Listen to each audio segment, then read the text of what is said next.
If you're a millennial or Gen Z, your entire adult life has been framed by two gigantic economic earthquakes. First, the 2008 financial crash, and then the 2020 pandemic shutdown. They felt worlds apart, right? But both of them completely reshaped our world.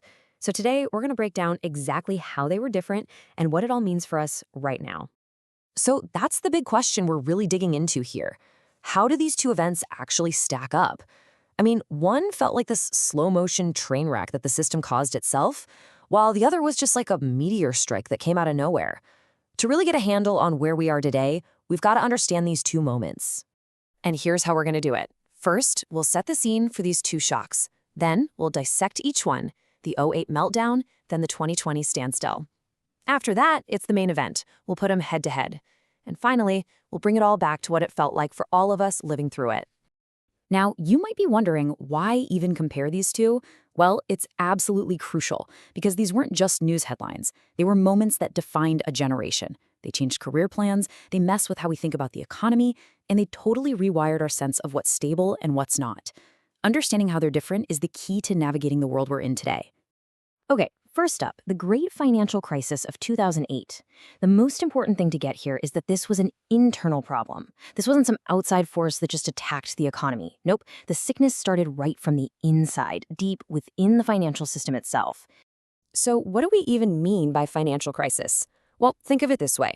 The system that's supposed to just move money around smoothly, it gets clogged up. It breaks. It's like the economy's entire circulatory system just starts to fail. All of a sudden, the value of stuff like stocks and houses tanks, and credit, which is pretty much the lifeblood of the economy, completely dries up. And this right here, this is the perfect way to think about it. The 2008 crisis wasn't like a broken bone or an external injury. It was more like an autoimmune disease, a poison in the financial bloodstream that made the entire economic body sick from the inside out. So how did this poison spread? Well, it was a classic domino effect. First, the housing bubble, which had been pumped up to this insane, unsustainable size, finally popped. That caused millions of people to default on these super risky subprime mortgages. And that, in turn, revealed that some of the biggest banks in the world were holding trillions in what was basically worthless paper, which caused them to just collapse. It was this slow, cascading failure. All right, now let's jump to 2020, and you'll see just how different this picture is. The pandemic wasn't a problem of the economy. It was a problem that happened to the economy. This was a classic external shock. It came from the world of biology, not the world of finance. And there's a technical term for this. It's called an exogenous shock. Exo just means outside. It's something that happens that has nothing to do with the economy itself, like a hurricane, a war, or, you guessed it, a global pandemic that just forces the economy to slam on the brakes. And this metaphor is just perfect. If 2008 was a sickness from within, 2020 was like a deliberate, medically induced coma. The economy wasn't shut down because it was fundamentally broken. It was shut down on purpose to protect people's health. The injury was external, and the response was basically to put the patient to sleep to save its life. And just look at the chain of events here. It's so much faster and more direct than in 2008. The virus spreads across the globe. Governments respond with lockdowns. And boom!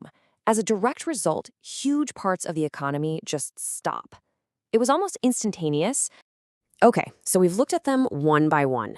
Now for the main event. Let's put these two crises right next to each other and really nail down where they're different. On the most basic level, this is it. This is the biggest difference of all. One was a man-made failure from inside the financial system. The other was a naturally occurring emergency from outside of it. And honestly, that single difference explains pretty much everything else. Let's break this down even more. Look at the origin. 2008 was internal, or endogenous, while 2020 was external, or exogenous. Now, the key cause? '08 was all about a financial system collapse. 2020, a public health emergency. And that leads to this really crucial difference in the initial impact. The 2008 crisis was mostly a demand shock. People lost their jobs, they lost their money, so they just stopped buying stuff. But 2020? That was a double whammy. It was a demand shock and a supply shock. Not only could we not go out and buy things, we couldn't even make things because factories were shut down and supply chains were totally busted. And this chart just drives that point home. The speed was totally different. 2008 was a slow burn, right? The warning signs were there for months, even years, before things really fell apart. But 2020, it was like someone just flipped a switch. The entire global economy went from 60 to 0 in a matter of weeks. It was breathtakingly fast. So we've looked at all the data, the definitions, the charts. But these weren't just abstract events on a graph. We all lived through them, and they hit us all personally, in different ways. And that brings us to this question, which is such a powerful one. What was your experience? Maybe 2008 changed your parents' retirement plans or made it impossible to find a job out of college. And for 2020, maybe it meant you suddenly had to work from your kitchen table, or you lost a business, or you just felt that intense isolation. The huge global story is also a deeply personal one. So let's just do a quick lightning round recap. What are the key takeaways? 2008, an internal, man-made, slow-moving financial crisis that just crushed demand. 2020, an external, natural, sudden health crisis that crushed both supply and demand.